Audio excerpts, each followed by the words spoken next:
ที่เป็นนั่งเนอลั่นคลองแต่ว่า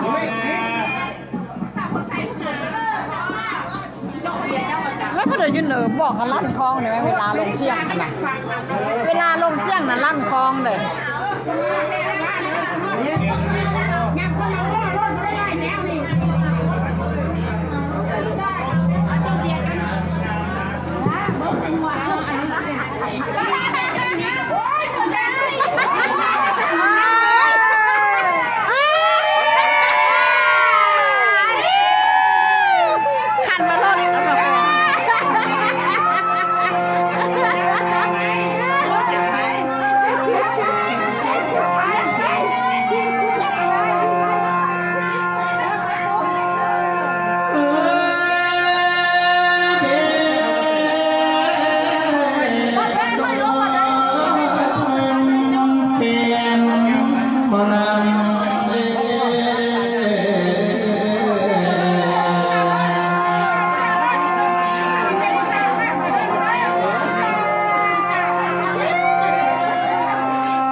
นอนมันเมียน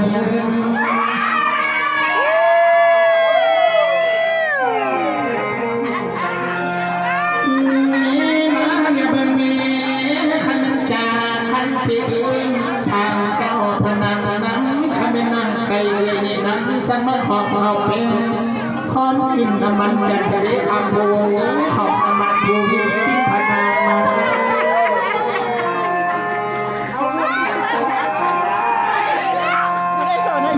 นี่มาใส่ปนเล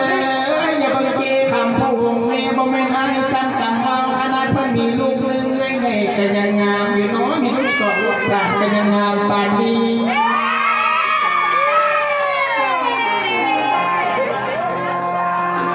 แต่เฮ้ยอยากเป็นเลี้ย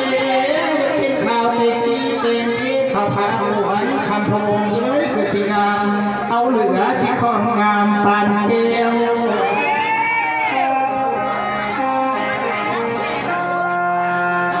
มีมาอย่าไปมี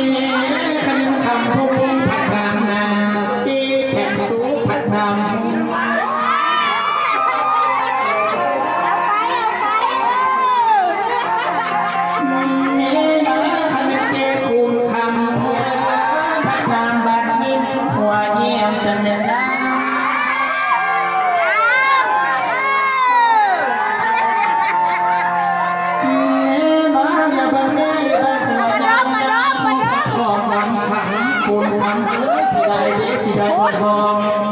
ท่านก็ได้เป็นบอกหักหมอลำที่นั่งเฮียนแปร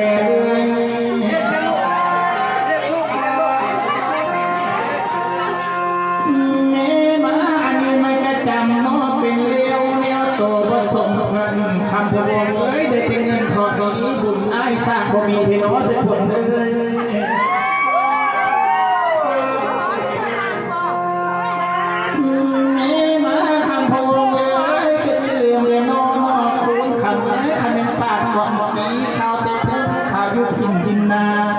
ข้าวผัดปลาน้ำกันเนี่ยหมดแดงยามเลย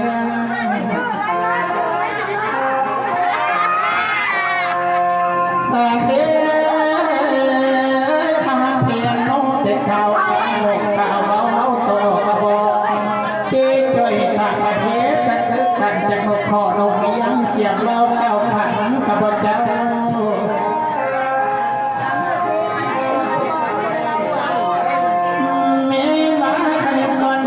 ไม่ยืนตาขา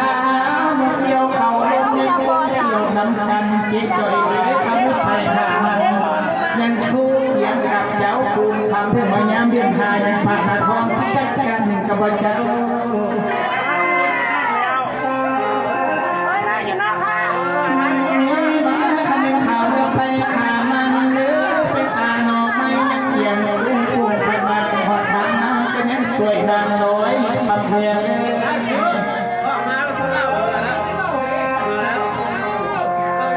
เมว่าเตคุณทำเล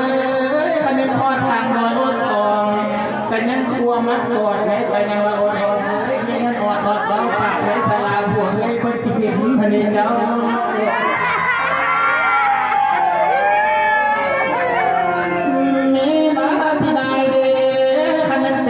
เส้นอดออกบอกให้น้ำตาก็ไหลออกคำพูดเอ้ยจันสุขที่อยู่ไหนที่พอเกิดนี้กับบงนี้เลยนอนจัง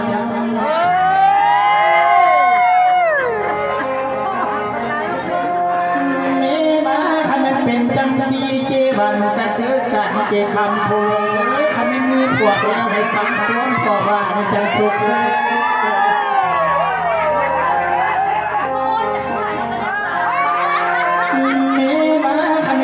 ทำไมเจ๊โกรธเจ๊เลี้ยดีกันเลิกกันทำมีปอดแดงไปพังพังผัวฟ้าจะช่วยใจแก่กาแก่ทองบดีเดียววัน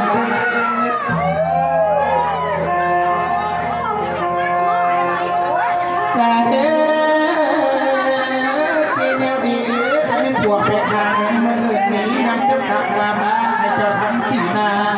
บ้านจากให้มันนอนคำพวงจะเลิกกันบุญทำเอ้ยเจ๊บัดให้เจ้าได้หับดอนเจ้าบัดดาวมา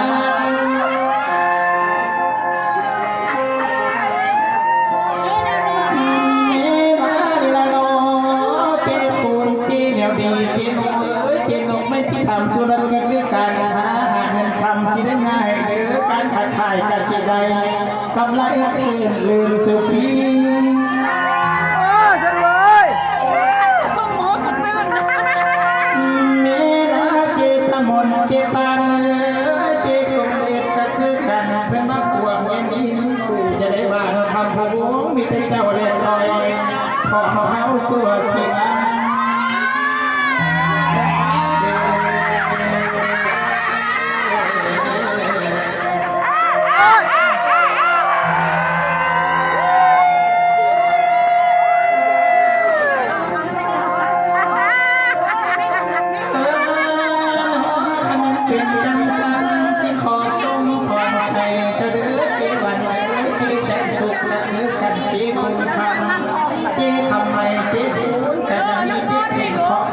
จะนำทองโอ้ไม่กันเลยนะมีมาคันเกเนวดีเกหนุ่มก็คือขันเกโนเกปีให้เจ้ากลับมาพองงานสร้างของเขา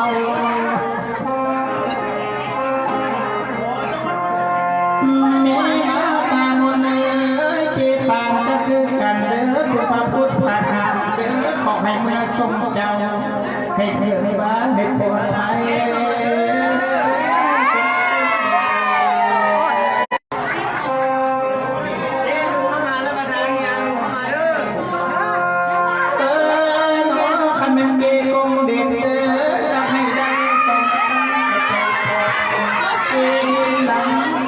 เดียว